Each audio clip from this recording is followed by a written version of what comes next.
여러분 안녕하십니까. 아침의 매일경제 저는 이상훈입니다. 올 여름엔 모기가 자취를 감출 줄 알았는데요. 늦여름인 요즘 모기가 다시 눈에 보이기 시작했습니다. 그동안은 기온이 너무 높아서 활동을 못했다고 하는데요. 기온이 30도 정도로 내려가자 다시 모습을 나타낸 거라고 합니다. 자, 그러고 보니까요. 언제부터인가 가을 모기 이런 표현이 나왔죠. 지금이요 바로 모기약을 챙기실 때가 된 것 같습니다. 자, 일면 기사 바로 출발합니다. 먼저 매일경제 소개해드리죠. 자, 매일경제 일면에는요, 일본 그리고 뭐 에너지 얘기가 있습니다. 바로 이 기사인데요.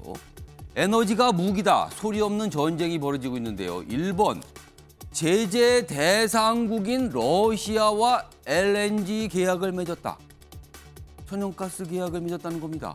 러시아는요 지금 전 세계의 제재 대상입니다.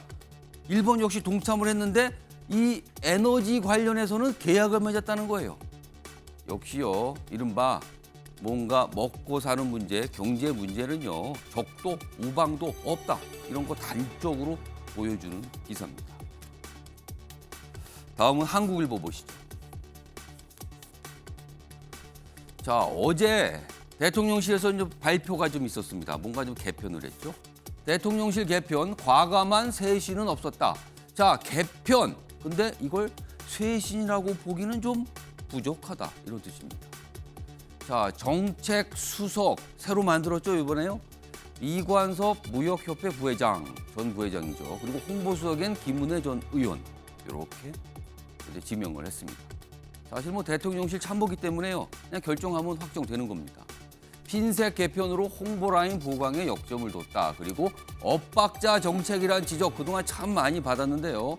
컨트롤타워, 정책 컨트롤타워를 신설했다. 뭐 이 정도는 좀 평가를 받고 있습니다. 이번엔 한겨레 보시죠. 자, 아래쪽에 있습니다. 어제 민주당의 전당대회 호남 지역 순회 경선 어제 있었고요. 그리고 토요일에도 있었어요. 전북 그리고 광주, 전남 뭐 이런 순서로 갔는데요. 호남에서 더 기운 빠진 민주당 전당대회다. 자, 호남은요 민주당의 텃밭입니다. 본거지다. 이런 표현까지 듣는 곳입니다. 그런데 기운이 확 빠졌다는 겁니다. 자, 투표율을 보니까 35%가 나왔어요. 호남 평균, 세 지역 평균이요. 전국 평균을 밑돌고 있습니다. 자, 본거지 텃밭이면 뭔가 더 열기가 뜨거워야 되는데 오히려 더 무관심하다는 겁니다. 자, 이유를 보니까요. 지방선거 이후에 쇄신다운 쇄신 이런 거 없었습니다. 그리고 어대명 피로감 겹쳐서 관심까지 시들하다. 이렇게 좀 전하고 있습니다. 마지막으로 조선일보 보시죠. 자, 일면 톱 기사인데요. 배달의 배신이다. 배달의 배신. 물가 올리는 플랫폼이 됐다. 배달 플랫폼. 지금 우리나라에서 굉장히 성업 중이죠. 여기 보겠습니다. 지금 이 배달 플랫폼 세 업체 이름이 적혀 있는데 점유율이 97%랍니다. 거의 다 장악을 한 거죠. 최저가로 장악을 하고 그 이후에 수수료를 확 올렸다. 그러자 소비자, 식당 주인 모두 속수무책이다.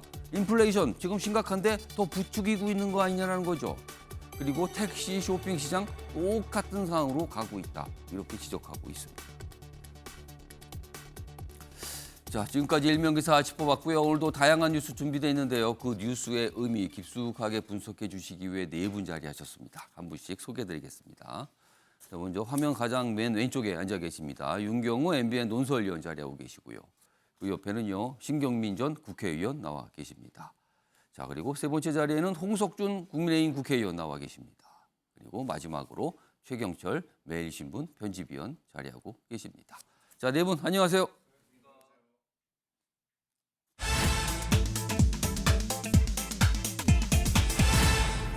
자, 월요일 아침 아침의 매일경제 첫 번째 이슈 키워드로 확인해 보겠습니다. 윤회 감사. 지금 인용부호가 달려있죠. 어제 제1야당인 민주당에서 윤석열 대통령을 향해서 감사하다는 논평이 나왔습니다. 그동안 이런 논평 들어보셨어요? 과거에도 못 들어본 것 같습니다. 야당이요, 여당 소속 대통령에게 감사합니다. 이렇게 논평을 낸 겁니다. 자, 어떤 내용에서 이런 논평이 나왔는지 확인해 보겠습니다. 자, 윤석열 대통령, 문재인 전 대통령 사저 300m 내 뭔가 경호를 좀 엄격하게 하겠다. 이 정도면은 사실상 시위가 어려워졌다. 이런 평가도 나옵니다. 자, 김진표 국회의장의 제안에 즉각 화답을 했다. 이런 내용입니다. 지난 19일 이 국회의장단, 윤석열 대통령 만났거든요. 그 자리에서 뭔가 얘기가 나오자 바로 뭔가 실시가 됐다는 겁니다. 좀 더 보죠. 민주당은요, 합당한 조치에 감사하다고 일단 논평을 냈습니다. 이런 상황이에요. 다음 기사 하나 더 확인해 보죠. 윤 대통령 양산 가서 직접 고충을 들어라. 경호차장에게 지시를 했습니다. 그리고 뭔가 어제 조치가 이루어진 겁니다. 국회의장당 만찬에서 나온 건의를 수용했는데 대통령실은요, 협치 메시지를 발신한 것이다. 이렇게 좀 봐주세요라는 설명이 있었습니다. 그리고 여야는 통합 차원에서 굉장히 의미 있는 결정을 내렸다. 여야 모두에서 좀 긍정적인 평가가 나왔습니다. 자, 그럼요. 이와 관련해서요, 어제 민주당 대변인 논평이 있었고요. 그리고 국회의장 기자간담회 열었거든요.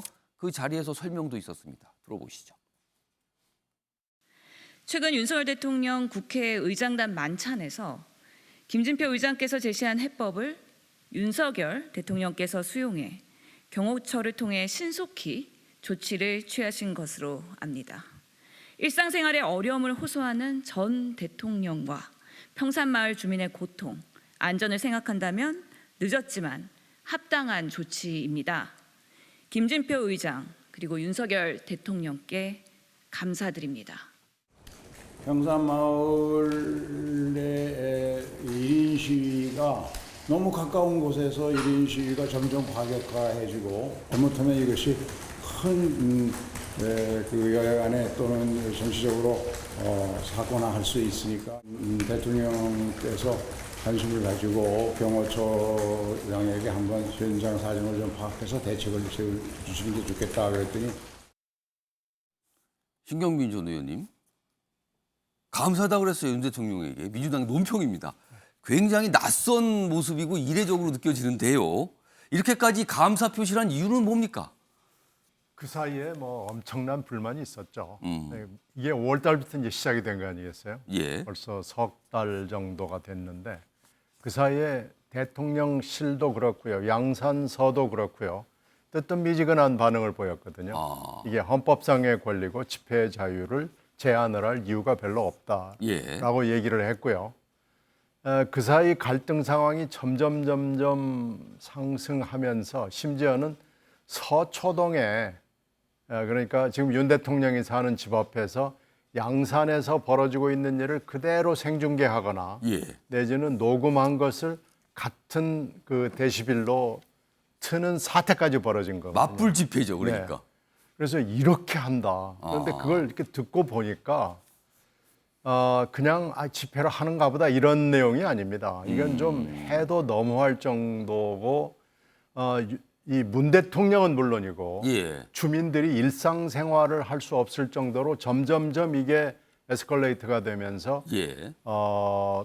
폭력까지도 오는 거 아니냐라는데 결국은 카터칼까지 등장한 거 아니겠어요? 그러면서 대통령이 현직도 용산에 와가지고 이렇게까지 하는데 어떻게 그걸 대응을 할 수 있겠느냐라는 이런 태도가 그대로 경찰청에 전달이 되고 양산서에 전달이 되고 이렇게 된 거거든요. 그런데 이게 헌법상의 권리라는 게 무제한으로 될 수 있는 거냐, 제한이 있어야 되는 거 아니냐, 한계가 있어야 되는 거 아니냐라는 얘기를 꾸준히 해왔는데 어저께 처음으로 화답이 나온 겁니다. 그러니까 하여튼 일단은 감사한 거죠. 그 전차는 석 달 동안 굉장히 복잡했고 불만스러운 점이 많았지만 일단은 감사하다라고 반응을 보일 수밖에 없는 거고요. 그 사이에 그 윤 대통령실에서 이 문제를 놓고 아마 여러 번 고민을 한 흔적이 있고요. 계속 갈 수는 없는 것이고 그리고 만약에 윤 대통령의 인기가 하늘을 찔렀으면은 이렇게 안 됐겠죠. 근데 이제 윤 대통령의 인기가 20에서 30을 왔다 갔다 하는 지경이 되니까 드디어 일단은 아주 좋은 제스처라고 생각을 해서 예. 민주당도 화답을 한 겁니다. 그러니까 이게 무슨 시위를 못합니다 이게 아니고요. 경호를 할 수 있는 구역 설정을 하거든요. 근데 지금까지는요. 문재인 전 대통령의 사저 거기까지였어요. 근데 이거를 사저부터 앞으로 300m 거리까지 경호 구역으로 설정을 한 거죠. 그러면 아무래도 그 안에서는요. 뭐 시위가 전혀 못한다. 이건 아니지만 굉장히 엄격한 제한을 받기 때문에 사실상 지금 같은 시위는 불가능해졌다. 뭐 이런 평가를 좀 받고 있는 상황인 겁니다.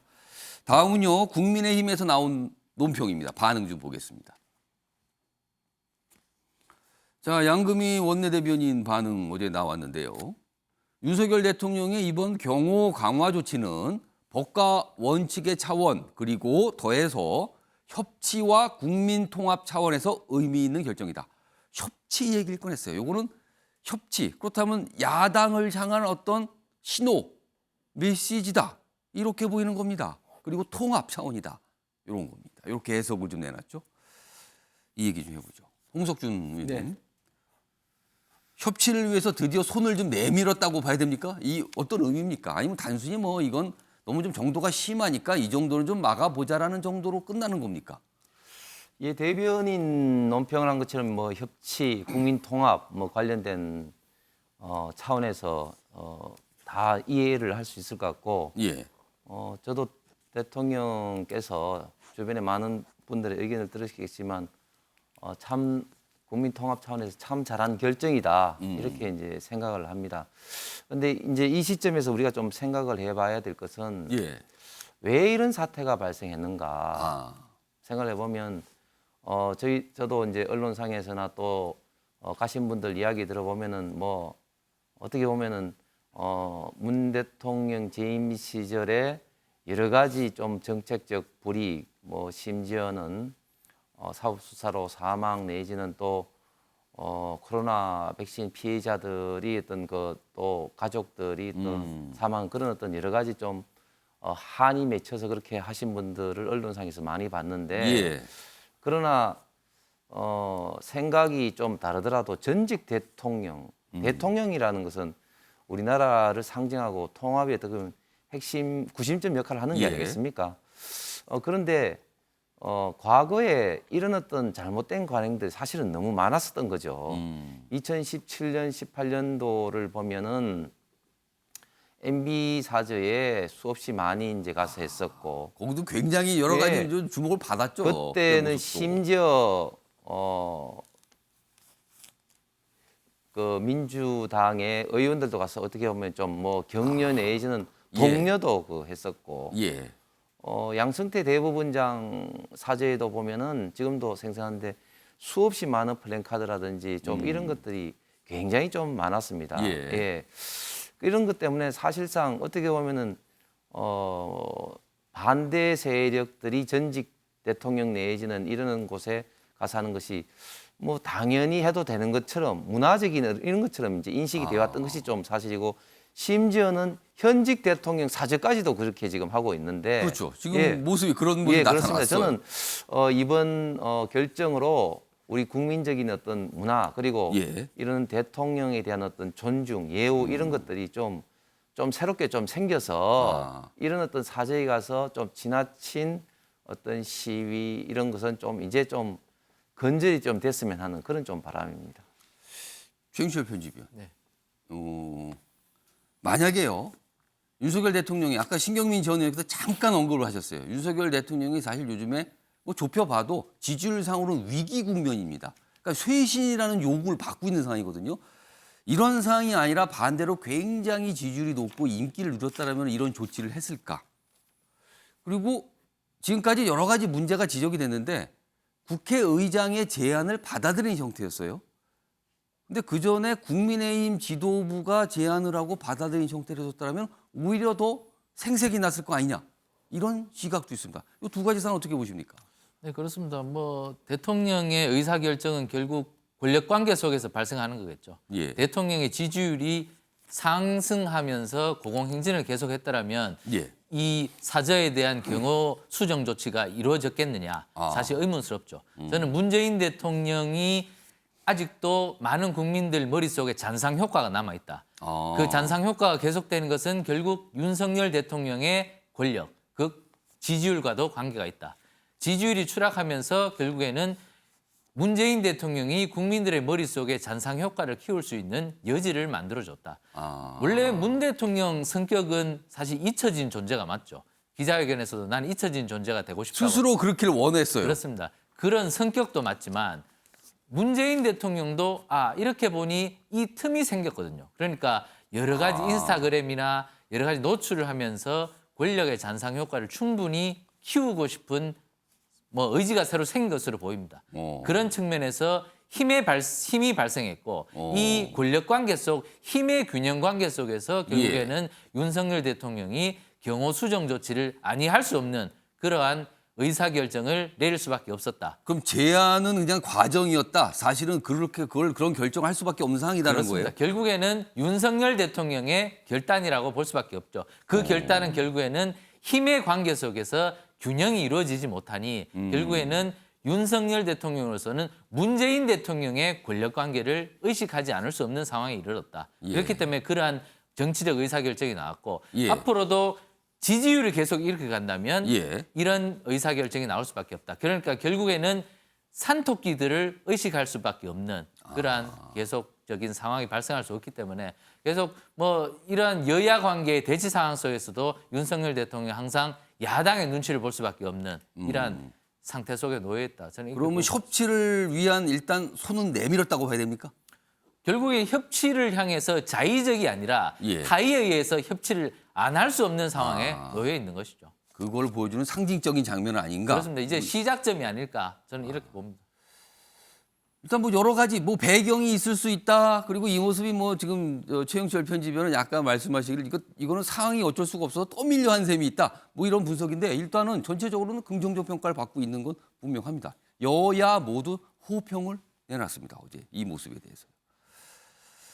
자, 첫 번째 이슈. 처음 이런 경우가 과거에 있었는지 모르겠어요. 야당에서 고맙다는 표현을 대통령에게 한 표현이에요. 그래서 첫 번째 이슈 좀 잡아봤습니다.